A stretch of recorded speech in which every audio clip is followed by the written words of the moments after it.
I am glad you are back. In this serious moment, I appeal to you to help me. An ignoble war has been declared to a weak country. The indignation in Russia shared fully by me is enormous.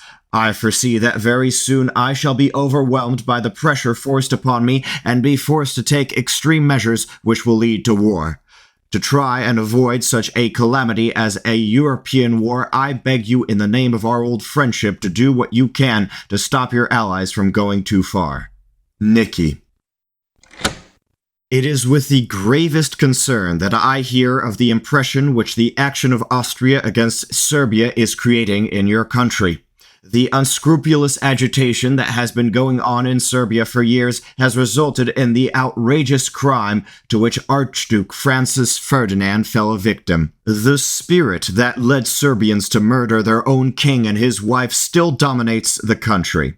You will doubtless agree with me that we both, you and me, have a common interest as well as all sovereigns to insist that all the persons morally responsible for the dastardly murder should receive their deserved punishment. In this case, politics plays no part at all. On the other hand, I fully understand how difficult it is for you and your government to face the drift of your public opinion.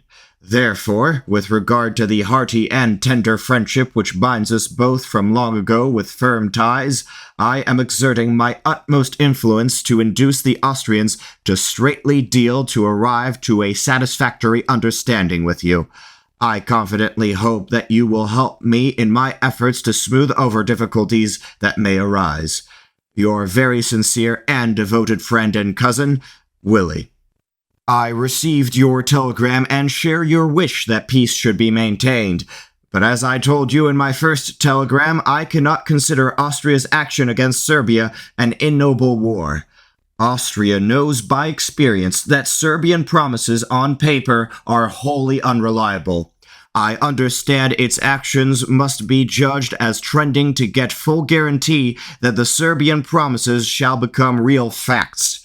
This, my reasoning, is borne out by the statement of the Austrian cabinet that Austria does not want to make any territorial conquests at the expense of Serbia. I therefore suggest that it would be quite possible for Russia to remain a spectator of the Austro-Serbian conflict without involving Europe in the most horrible war she ever witnessed. I think a direct understanding between your government and Vienna possible and desirable. And as I already telegraphed to you, my government is continuing its exercises to promote it.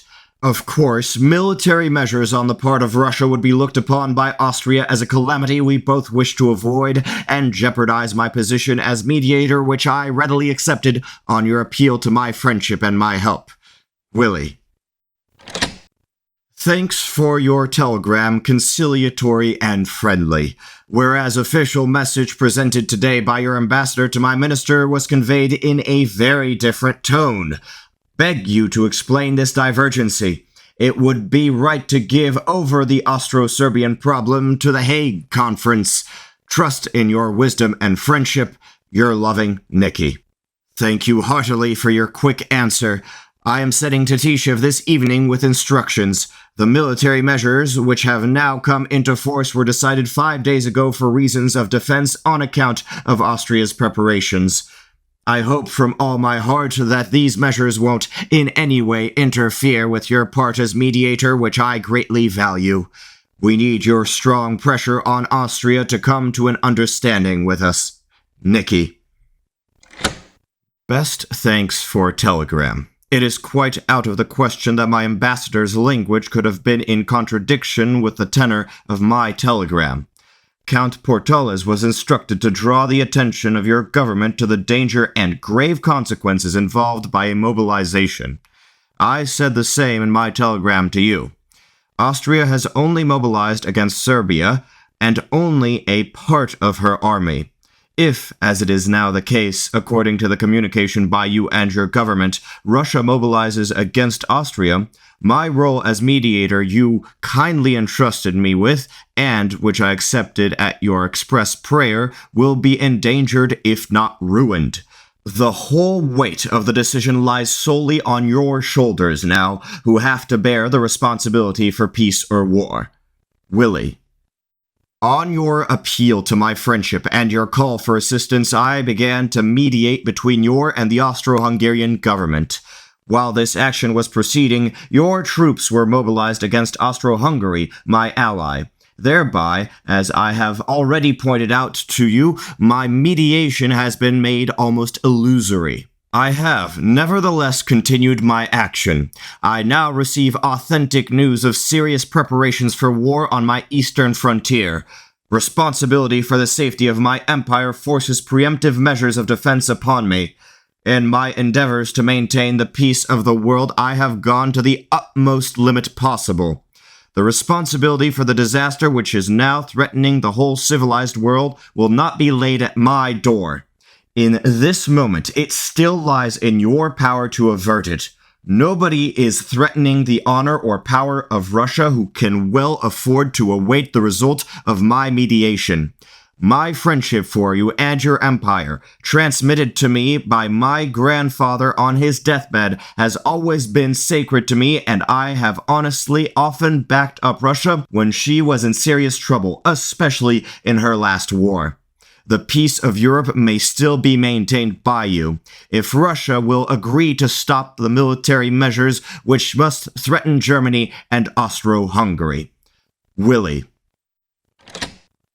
I thank you heartily for your mediation, which begins to give one hope that all may yet end peacefully. It is technically impossible to stop our military preparations, which were obligatory owing to Austria's mobilization. We are far from wishing war.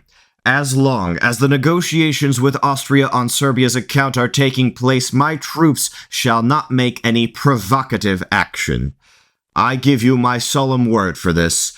I put all my trust in God's mercy and hope in your successful mediation in Vienna for the welfare of our countries and for the peace of Europe.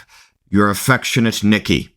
I received your telegram. I understand you are obliged to mobilize, but wish to have the same guarantee from you as I gave you, that these measures do not mean war, and that we shall continue negotiating for the benefit of our countries and universal peace deal to all our hearts. Our long-proved friendship must succeed, with God's help, in avoiding bloodshed.